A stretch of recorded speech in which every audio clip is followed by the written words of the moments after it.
right? Send those back where they came.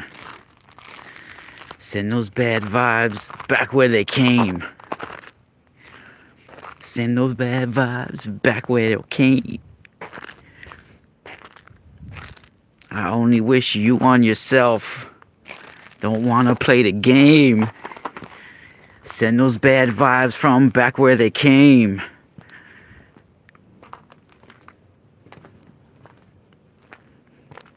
Wish you on yourself. I don't wanna play your game. Right? Can you guys feel it? Even some very close friends of mine that are actually psychics and are psychic readers for a living, they have been feeling the dark energy that's in the air. I've been feeling it, various possible psychic attack intrusions as well. Anybody who's sending and working for the dark force out there that are sending negative vibes towards other people, negative vibes that include thoughts of violence and thoughts of misery and thoughts of destruction and thoughts of death and thoughts of just horrific things taking place. I only wish it gets absorbed back from where it came and that's handled appropriately by those people, and have God have mercy on their souls, because I have never sat down and intentionally said evil or dark forces or wrongdoings towards anybody. And the few times in my life where I was in an argument with people that I loved, where I walked away from it, where I was like, oh, I wish this person was dead. I truly regretted even saying it. And it's only happened one or two times in my life, and I went through years of getting that boogeyman off my back from just my thought intention with that, so, and that was from people that I don't want to disclose my own, but it's most likely in those cases it's your own family, a parent, most likely in those, so, and the people that you love the most, or a girlfriend, right, or a loved one, so that it usually happens with. But never have I ever just sat down and sent and did a working of dark intent. In fact, my whole history, even in my hereditary line, is about battling those dark forces and prayer. Even some of my ancestors that are Catholic and Christian, without even realizing, and them inheriting those ancestral traits that have to do with inner sight, because it doesn't get passed down to everybody within an ancestral line. Sometimes it skips generations and skips generations. And then some people are activated through near-death experiences, but I think those are actually chosen. And sometimes it could be, who knows, if you want to say it's it randomly picks somebody within a generation, but I think it's somebody that's, it's more, there's more depth into it than that, in my opinion. But, and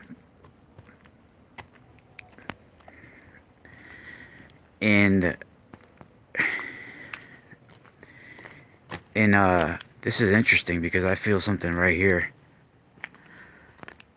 For those that don't know, right now where I'm at is the birth replica house of Don Bosco, Saint John Bosco, or Saint Don Bosco. He was born in Beachy, Italy in the 1815, on August 16th. And this is the exact replica of the house that he was born in Beachy, Italy, stone by stone. Even the inside, man. And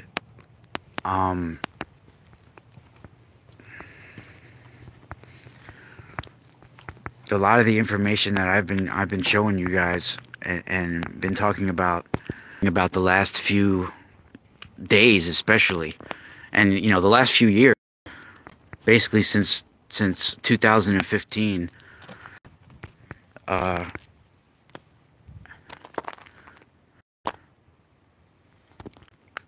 like I said, you don't take it as truth. Don't just swallow it as truth. Do some soul searching with it if you want to look deeper into it. And if you don't resonate with it, you don't have to put it down. You could kindly move on. Right? But on a collective level, we can form a web of power with each other. And it's needed right now. It's really needed. So I wish everybody that's hearing this right now, we can throw a web of power, of light from each other. From the middle of your forehead, think of a stream of light coming out of you, out of your torus field.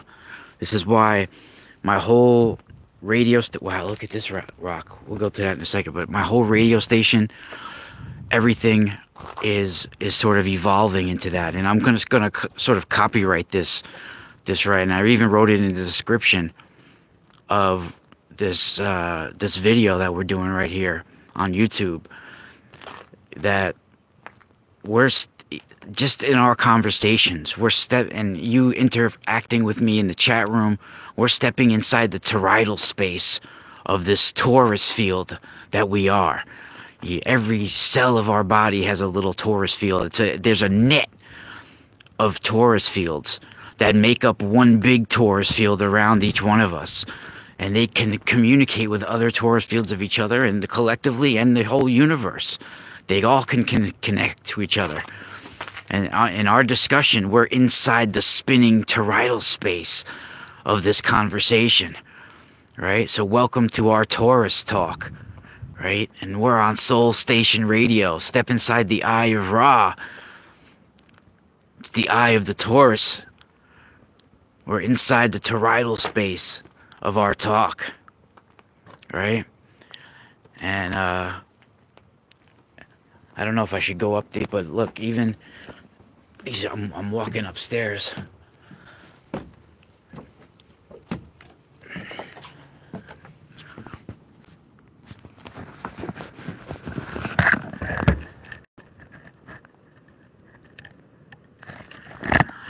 You know, this house is hella haunted. They've done this is like a birth ritual house. Can't you hear the Soundgarden song right now? Ritual! Ritual! The song's called Birth Ritual. You know, and this, at one time, this actually, there was a fire inside of it. You could see even the upper floor, the other upper floor right here, this was burnt at one time, those upper two windows. And now they have actual barbed wire and bars around those two windows where there was a fire inside. Everything else is locked up, right? But where there was a fire inside, they barbed wire it so you can't jump in there, right? Those are the only two doors that are, everything else is locked up with padlocks though, right? But these windows, I mean, I crawled into this window last year. I have it on video because I can open this. See, look, this opens up. Look at the roof, brick. Look at this, is inside here, and they actually have an outlet on the wall. Look, see, there's an outlet down there, and I went in here. I don't want to crawl in there today, but I've gone in there before. And when I was a kid, this house, they used to have it as like a sort of a museum, that at certain times of the year they'll let you walk around in there, and they had like certain places of it roped off though, certain windows that you couldn't go in. Like look, you even see Don Bosco on the wall in there. Look at pictures of him. This the stairs. They have stairs. The stairs going up to the top level. Right. I've seen shadow beings in this vicinity here. Not only inside here, but I've seen them around this place. And I've seen an actual person one time. I talked about it once before on a video. that I'm not sure if it was Don Bosco himself, but I caught an image of somebody pacing back and forth and yelling into his hands. This was several years ago. It was actually on the other side.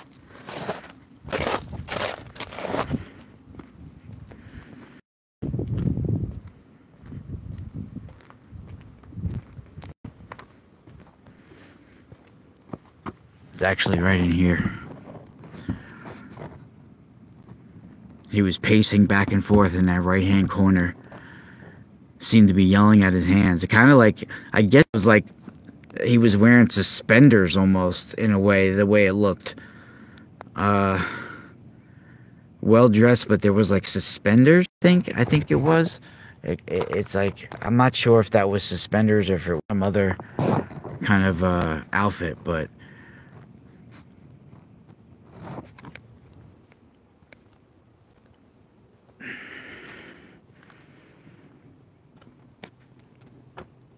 no, that song is high pitch. The way I was mimicking it, that's exactly how the song is, actually. Chris Cornell singing that song. It's like, the song's like, ritual. It's like, yeah, he's like, that's how he does that, the beginning of that song. It's called Birth Ritual.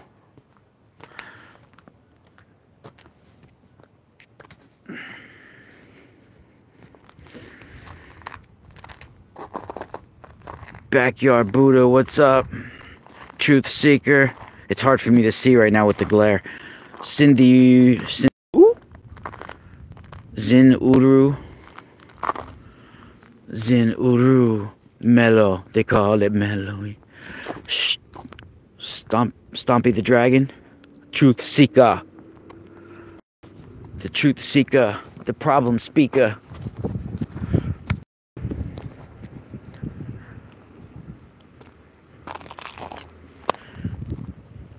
I can't hear you 'cause your rhymes is leaker. Your speech is leaker. It leakier.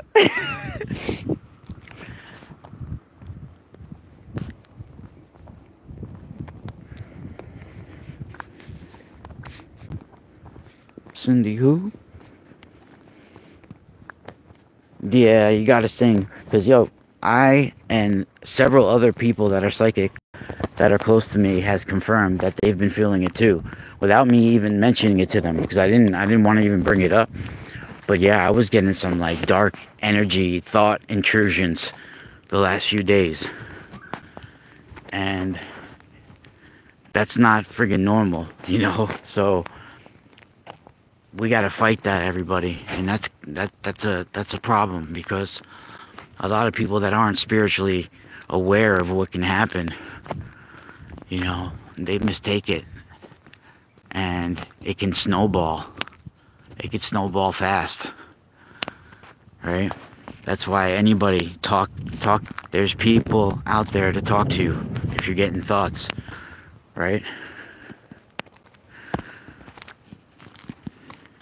Those whispers, they're all different frequencies, harmonic frequencies of different levels of life forms. Some of them are low and dark, and some of them are high. Don't let yourself tune into that low frequency and dark frequency.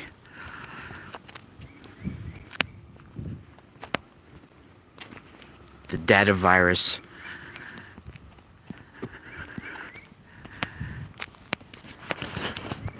has already caused our portion of who we are to collapse into a lower reality, a lower version of itself. Don't lose the rest of us.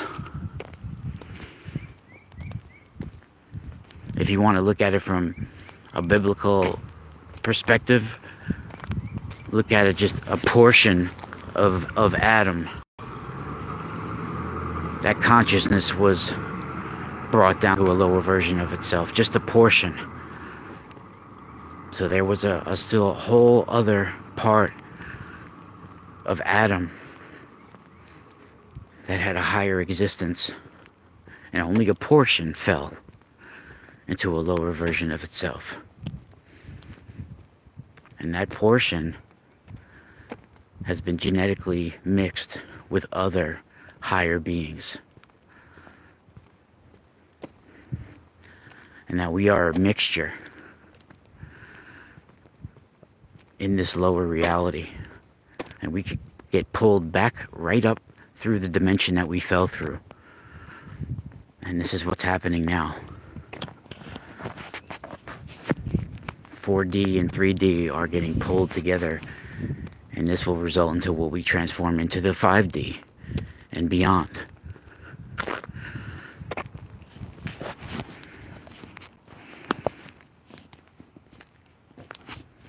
What up?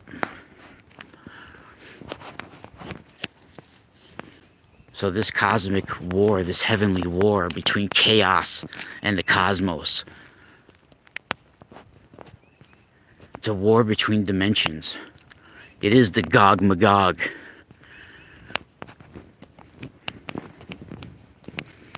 You know, that's why in certain levels of Kabbalah, certain levels of ancient Hebrew, and you know, they talk about it in the Quran. They talk about it even in Christianity. You know, everybody seems to have their own spin on, but the Gog Magog seems to be the code for the final battle.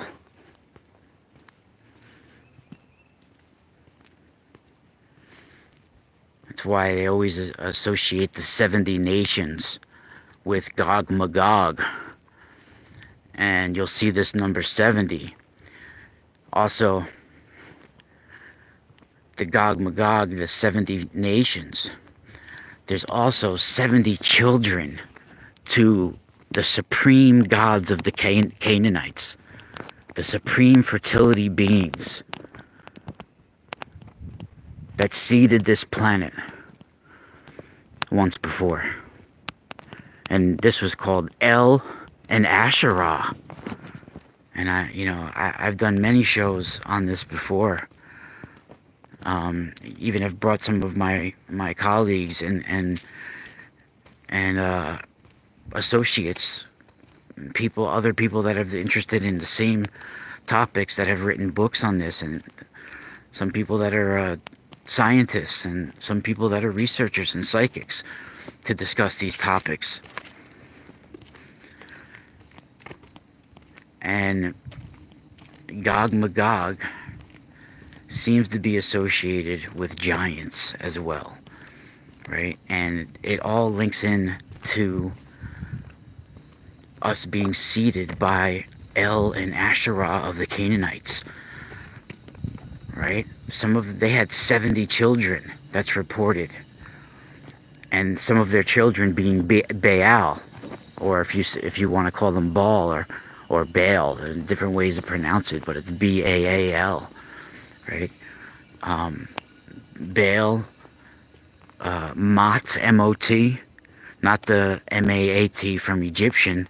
The Egyptian goddess of harmony is Mot, but in Canaanite they had M-O-T, the literal brother of Baal, the brother of Anath, the son of Asherah and El.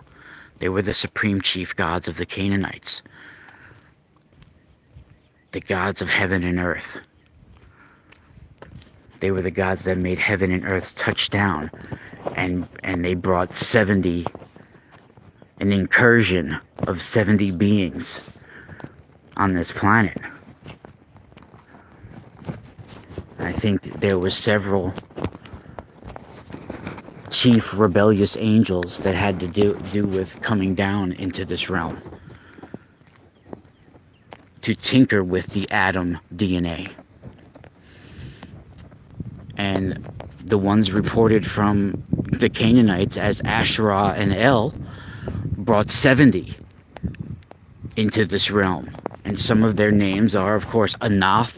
She's a goddess, looked at as a goddess, Anath. And of course her brothers Mot and Baal. And even there is records of them being in, like, I think it's inside the Amarna letters and other Egyptian religious documents and writings, where she's talked about as even having sex with Set and producing offsprings with Set, and him deflowering her in a sexual magic ritualization on the seashore in the waves.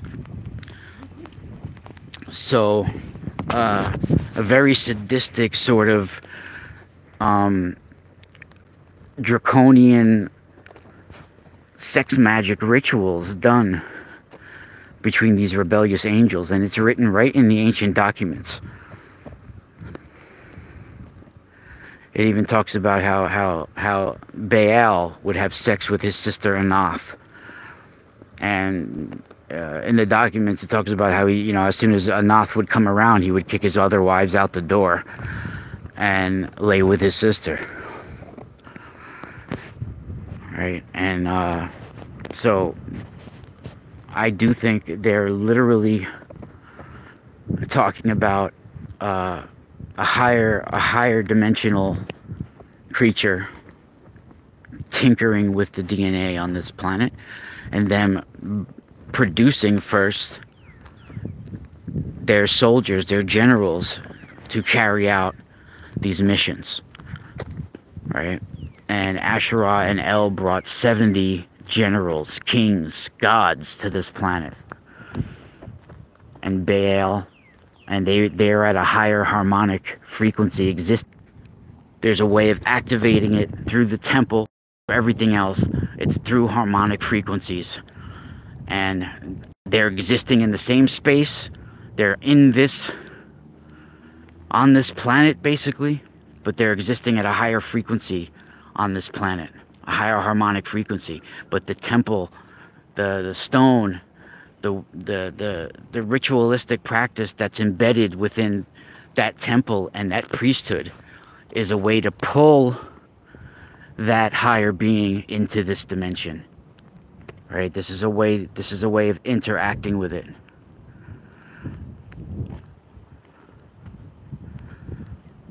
So that's how certain lakes, certain rivers, certain places, certain temples, they actually become conduits to receive that God and to interface with that God. But these are literal, in biblical aspects, rebellious fallen angels, or higher consciousness, or higher intelligences, if you want to say, or you could call them, space intelligences or cosmic intelligences.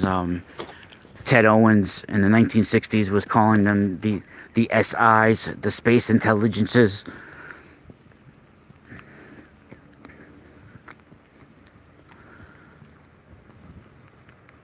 But because of what's transpiring on this planet, we have a lot of outside interest.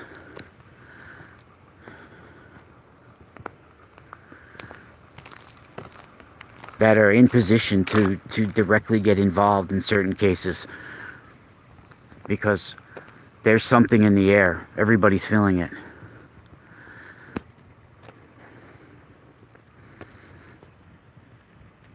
So that's why we're sending all those bad vibes from back where they came.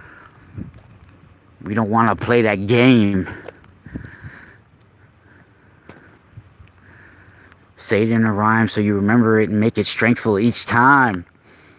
Strengthful, is that my own word? Make it very strengthful.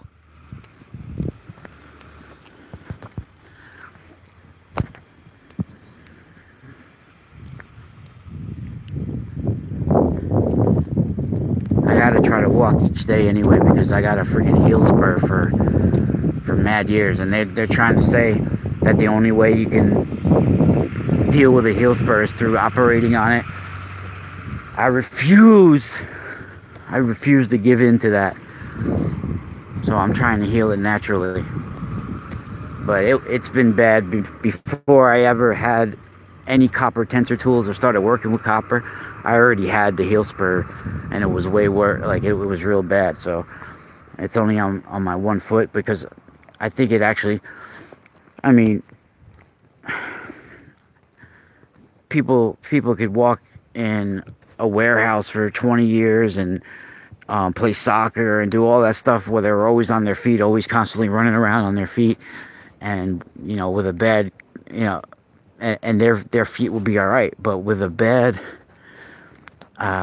posture and the way you walk, I think that's what caused my foot ultimately to get that heel spur, because I think I have a bad posture when I'm walking, especially when I'm walking fast, and I tend to put I go heavy on one foot, right?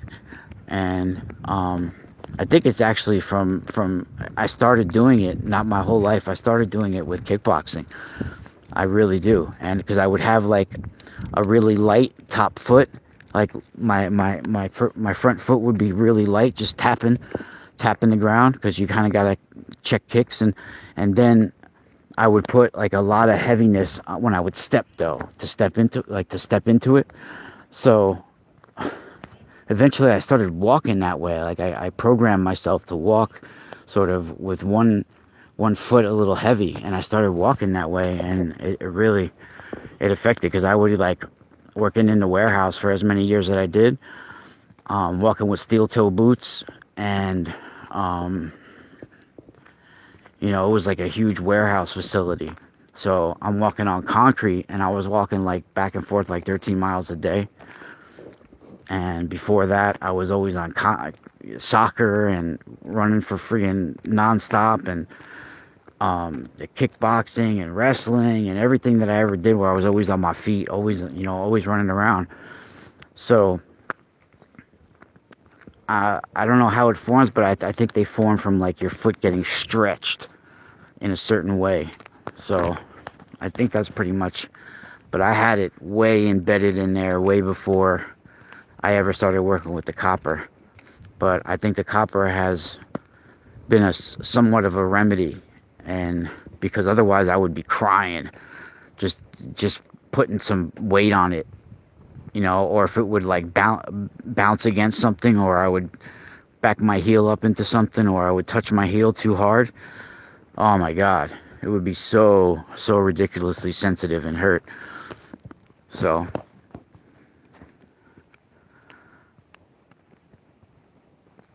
yeah, I used to be able to do flips when I was younger. I ain't gonna try it no more.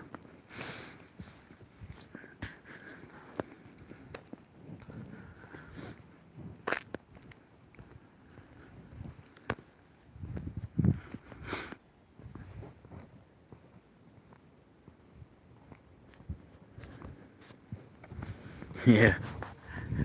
You know what's weird though? It really started to get bad after I had that experience on my, I used to drive a forklift in the warehouse, right?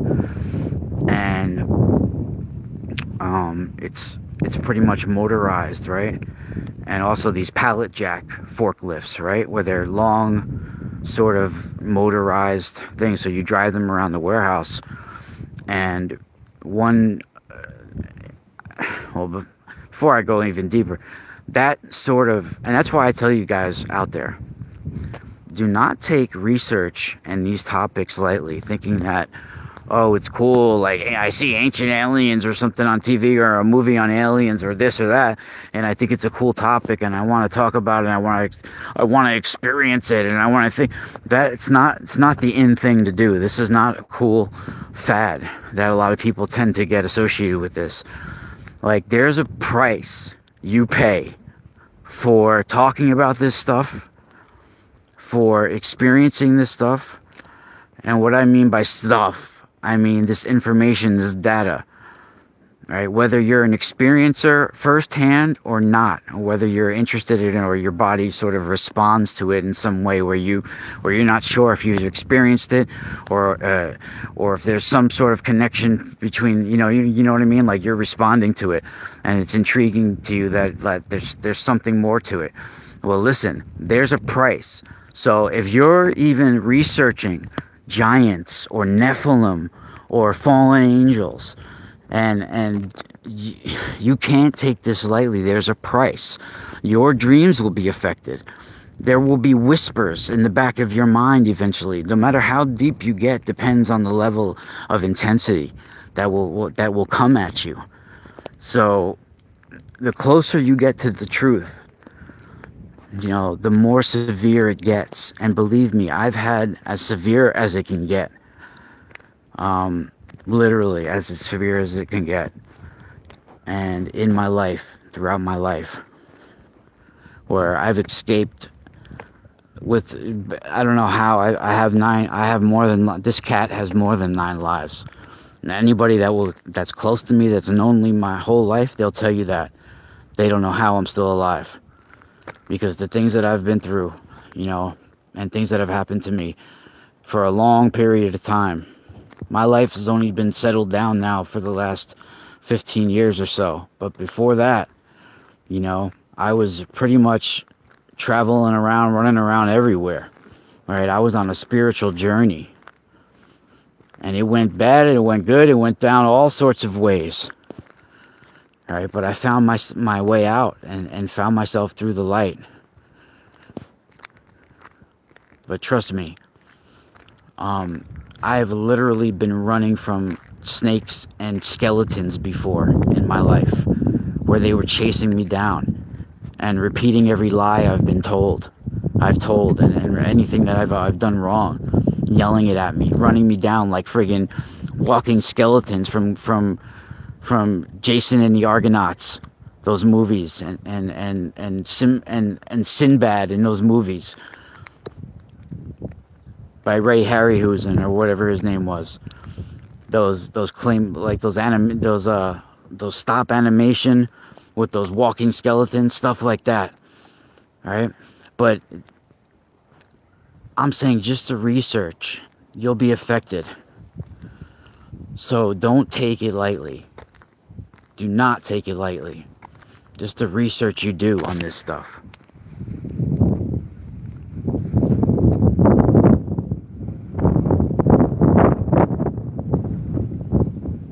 There are forces out there that want your soul. And it's so easy to do dark. It's so easy in this realm, the way it's set up. It's so easy to do the bad. It's so easy to just reach out and punch somebody in the face. Right? Waiting online. That's why they want people 6 feet apart, dude. Guys, dude, and dudettes out there, they know what's happening right now on our planet. They do not want people inside each other's Taurus fields. Because there's a swirling energy of light and dark right now. The battle between light and dark is at all-time high. It's spiritually swirling within each other's Taurus field. So if people get together, there can be a mass wave of light that unites. There can be a mass wave of dark that destroys. And that's the times we're living at. We're at war of energies. And they're swirling with intensity right now. That's why they want people masked up and staying away from each other. Staying away from the cosmic war. You realize that? I know the trees hear it out here. I know the stones hear it. The statues hear it. The priests hear it. They think I'm crazy probably if they hear it. But we hear it. Amen is right. You got to hear the call of God. The harmony of the spheres. The music of the angels.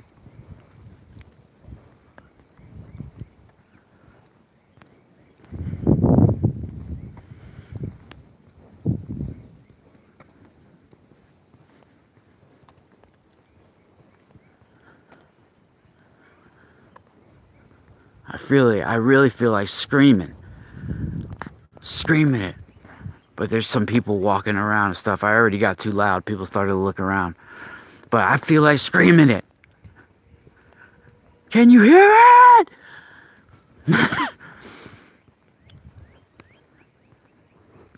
Throw that bad energy away! Grab your nuts, fellas. Scream that shit. Throw that bad vibes in the flames. Throw that shit away. Stomp on that motherfucking shit. Stomp on it.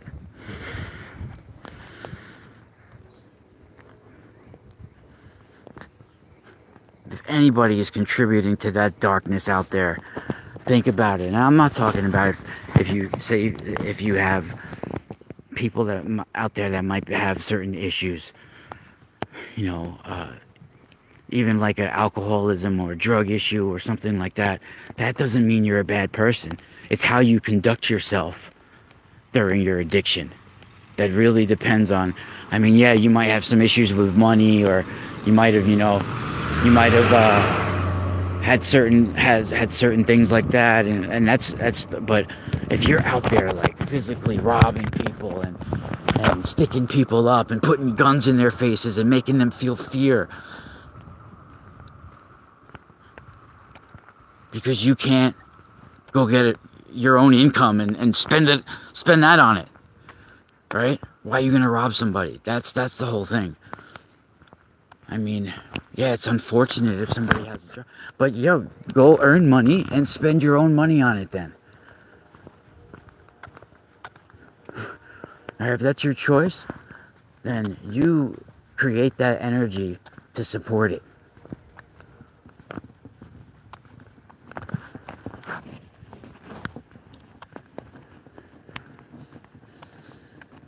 And the few times that I actually went against my morals and took money that wasn't mine in my life when I was younger, because I've gone through problems when I was younger as well.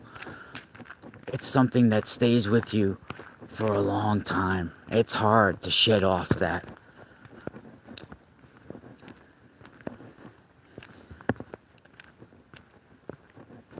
I'm not talking about millions of dollars. I'm talking about, in the grand scheme of things, nothing big deals, but it still doesn't matter. It's the way you conduct yourself.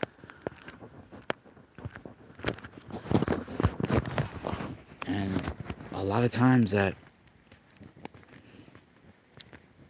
shit, you know, I went through certain experiences where I was afraid to even tell a fib at all. Like you tell somebody on the street, they say, "Where you going?" "Oh, I'm going home," but you really have to go grocery shopping and go all this before you go home. But you'll be like, "Yeah, where you going?" "I'm going home." "Well, actually, no, I'm sorry, I didn't mean that. I gotta go here, I gotta go there," and like you're really paying attention because you're so afraid of what can happen if you tell a lie. I've had spiritual experiences like that, where for like 6 to 8 months afterwards, I was a completely different, eventually it starts to fade away a little bit, but I was a completely different person for like almost a year, where I literally paid attention to every word that came out of my mouth, and I was scared. Not scared, but like, I didn't want to go off balance. I didn't want to get weighed more towards that other side, because once you start to get pulled towards the viral data, the data that's viral,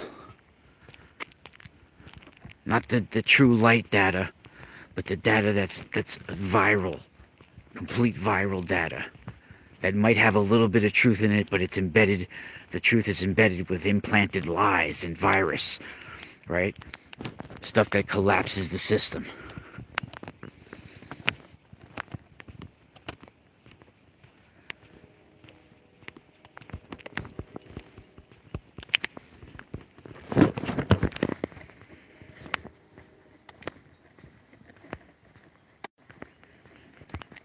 Let's see what's going on in the chat room. Yeah, it's for surveillance as well. Yeah, you're right. I mean, it's for many reasons, but they want people out of each other's bioenergetic fields. Surveillance is also a good reason, This way on satellites and radars, They have a clear distinction of life forms.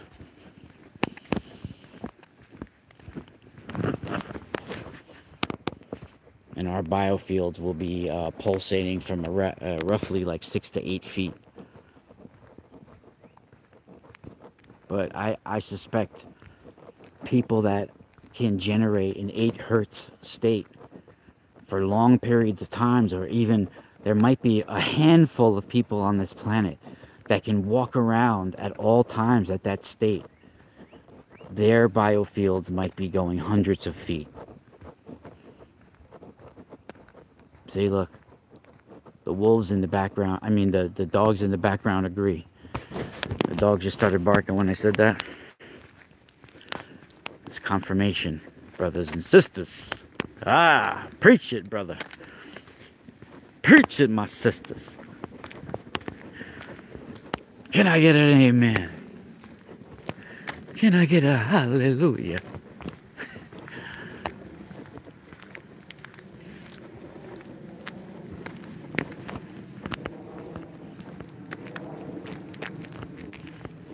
Now, where was I going? I forget where we were talking about now. Where was this Taurus? The Taurus talk. I love that. I'm copywriting that. This is our Taurus talk. Step inside the toroidal space of the conversation. Soul Station Radio. Step inside the eye of it. I'm going to keep Eye of Ra, I guess, because Eye of Ra has been my show. First, my show was called Spiral Radio on a previous network. This was on the Para X radio station. And I had that like 2015. I think I stopped in like 2017 or something, or 2016 with that show. But Spiral Radio, eventually I was doing both shows see, I would have just made my Truth Frequency Radio show called Spiral Radio as well. But at the time, when I first started Truth Frequency Radio show, I was doing Spiral Radio on the Para X radio network, and I didn't want to give up my I didn't want to do that to Para X radio. And if I was going to leave them, I wanted to give them notice, right? So I stayed with Para X radio for a while, and both shows. So I had to name the Truth Frequency Radio show something different. So me and Chris Gio was like, Ra Castaldo, how about Eye of Ra? I was like, oh, that sounds pretty cool. Let's do that. So we did Eye of Ra for that one, because I already had Spiral Radio going on another channel. So I didn't want to do them both. Spiral Radio would have been confusing. So, and plus, Para X Radio, I kind of had that deal with them for Spiral Radio to be on that channel. So I didn't want them to lose any fan base that might be like thinking, oh, it's the Spiral Radio's over here now, so not to go over to their channel. So I named it something different. This way there was no confusion. But I originally wanted to just stay with the name Spiral Radio. I didn't really want to do Eye of Ra, as like I wanted to kind of just stay with Spiral Radio, but Eye of Ra was alright, so I just went with it. And I've had the Eye of Ra station show on Truth Frequency Radio for a while, like 4 or 5 years. Since 2017, I think I started. So like 4 years. And instead of changing Eye of Ra, I would like it to be Soul Station Radio, or even Taurus Talk, But people already know it as Eye of Ra on there, so I don't want them to, like, people nowadays, they literally gotta be spoon-fed everything. They don't want to have to look around for some different name or this, that. Unfortunately, they want to be able to just click on it and it's there. So instead of changing the name, and all these people asking questions about where's this or where's that, or what is this name the same, I'm just going to keep the Eye of Ra, but it's more like Soul Station Radio, It's our Taurus talk conversations. It's evolved, but you step inside the eye of Ra as we do our Taurus talk. How's that? On Soul Station Radio. That's our little calling card. And we're on the Truth Frequency Radio Network, the Soul Station Radio channel. And it's Taurus Talk, baby.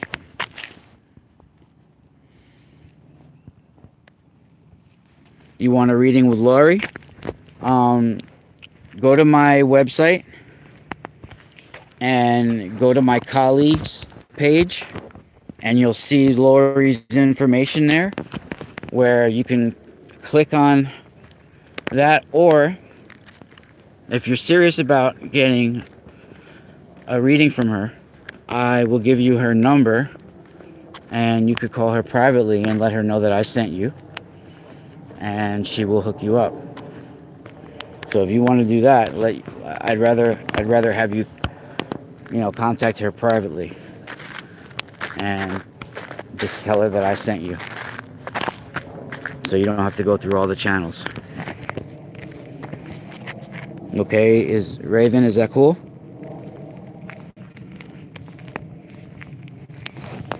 Raven Angel.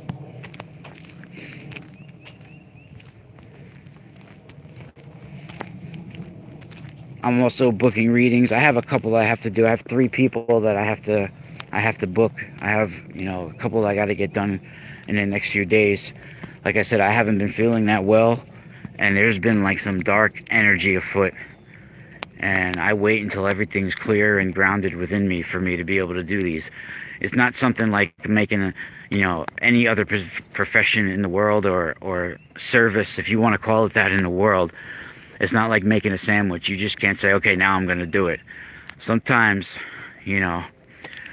some people they can. Some people they're doing they're using like a computer app to help them, assist them do their star chart or whatever. And that, I'm not downgrading anybody who does that, but mine is more of a psychic reading, right? So it's there's got to be, for me, a clear connection to my higher self to be able to connect to somebody else's higher body and their Taurus field, if you want to say. So for me to see these little fingerprints of your higher self and be able to tap into that, that's the only way that I know is, you can't have a lot of chatter going on up there. You got to have a silence in your system. So yeah, I saw the full moon. It was like the full moon last night. I mean, like, when I woke up, it was like 4 or 4:30 in the morning, like 4. It was around, I think it was like 4:20. I remember looking at the clock and saying 4:20, but I came outside and the moon it looked full to me. It was huge last night. It was huge.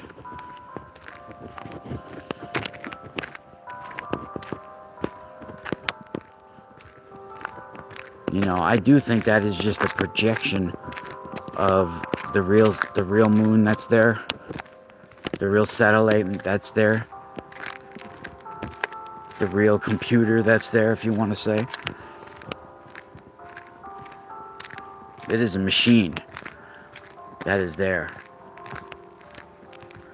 Trust me.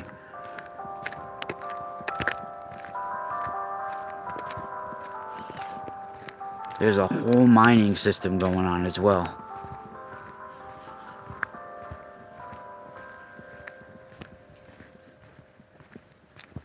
There are colonies. It is a giant space station. So don't get it twisted, guys. We're just seeing a projection of our moon. What's really there in that spot is a giant space station. And it's helping control the tides on our planet and the connection between the waters above and the waters below. It keeps the force field separated between the two. That's what generates it. That separates the sky from the waters below, the stars from the waters.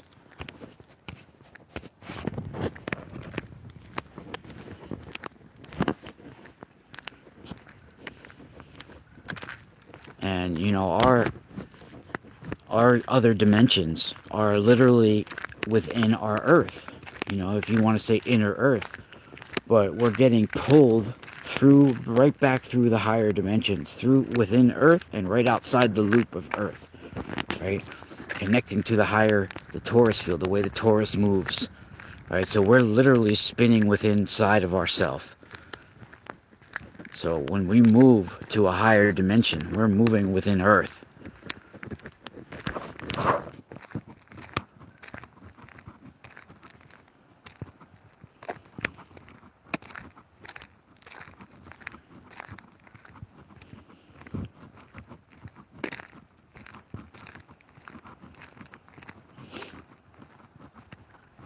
That's why when people say they're flat earthers, it really makes me laugh.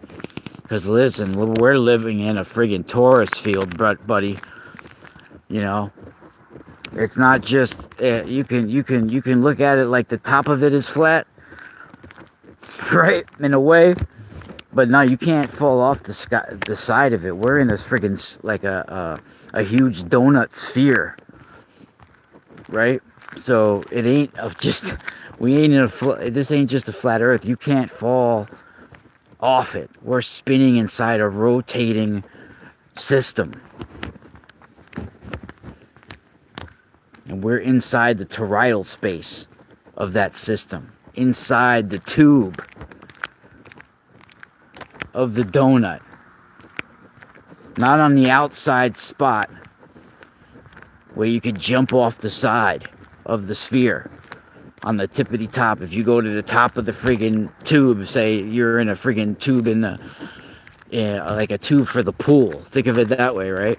It's more stretched down like almost like a globe sort of sphere ball, in a way, like a huge torus field at the top, where the North Pole would be, and the bottom where the South Pole would be. The toroidal space in the middle is where we live in. Right? Not on the outsides of the universe or the outsides of our planet. We live inside the toroidal space.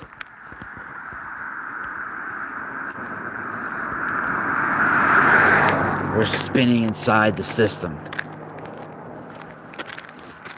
That's why if you're a flat earther, then friggin' go fall off the face of the earth. How can you go try to... I would love to see a video where you're at the edge of the friggin' waters and you're about to fall off the edge of the friggin' earth.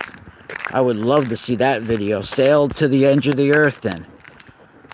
Blasting that song from Planet 32nd to Mars. To the edge of the earth.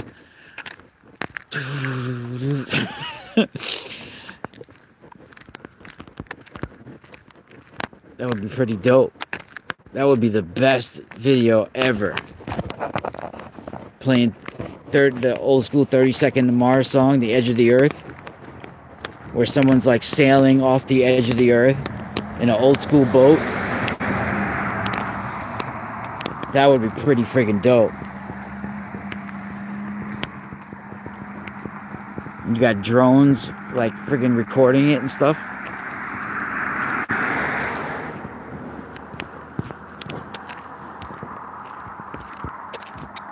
Come to the edge of the earth. How's everybody doing out there? Saturnians.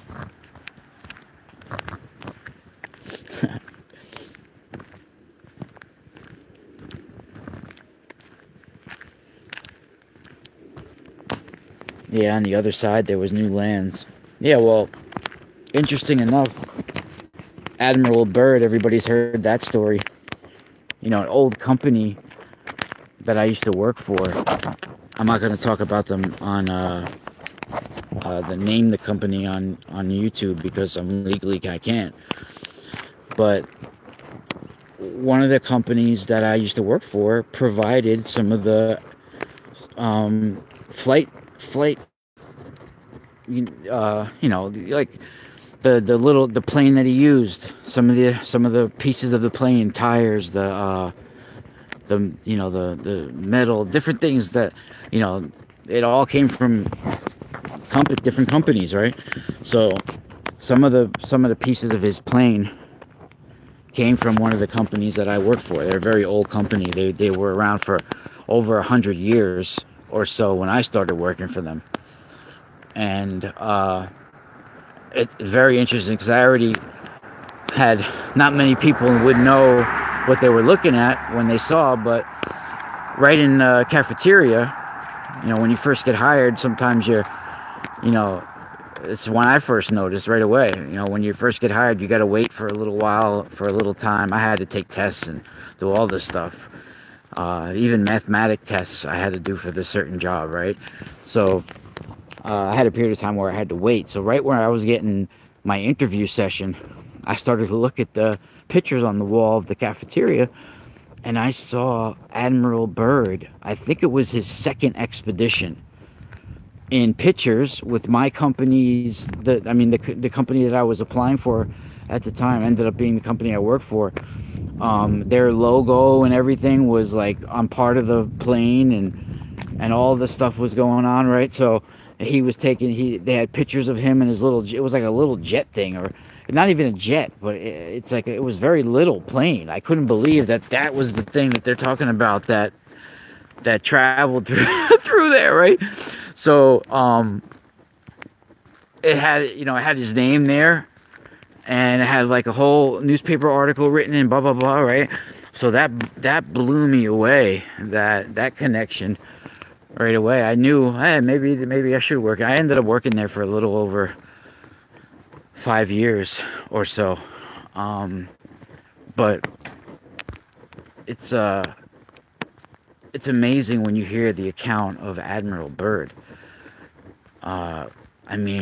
Did he, at a certain elevation where he was, get pulled between harmonic frequencies, between dimensions? And is there a certain entrance point where something happened, and he had to be at a certain, I don't know. It's very interesting because I feel that he must have entered some sort of spiraling vortex before he came into where he was talking about, where all of a sudden he came upon like pastures where there was like friggin' animals grazing, and there was rivers and mountains and streams, and it was like a whole new world in there, where he should be in nothing but frozen ice and snow, right, in the area he was, right? So that in itself is truly amazing, and I think he crossed into the inner earth dimensional world, and there might be some sort of that's why certain places are heavily guarded, and maybe even space intelligences from outside our world at certain places, anchored, certain huge space systems, space stations, spaceships, whatever you want to call them, directly keeping our poles frozen, beaming certain weather conditions on our planet, and they are there. And this is what I sense, that there are literal huge spaceship type space stations that are directly keeping our planet the way it's supposed to, like in the way, the conditions that it is. Certain things are frozen, certain places are just frozen over, because they are keeping certain things blocked this way, right? And I think it's literally getting beamed from higher space intelligences.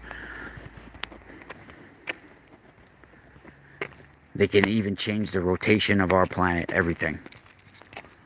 And there's a war going on over this sort of technology. And that's why I've said comets are involved with the seeding of planets and the seeding of worlds. They're used for times of war as well, and and times of change. And they're slowly used through altering species and DNA and bacteria and bringing bacteria and virus here, through meteor showers. This is all divine, if you want to call it divine technology of the gods, if you want to call it like that. It's technology of God, of the universe.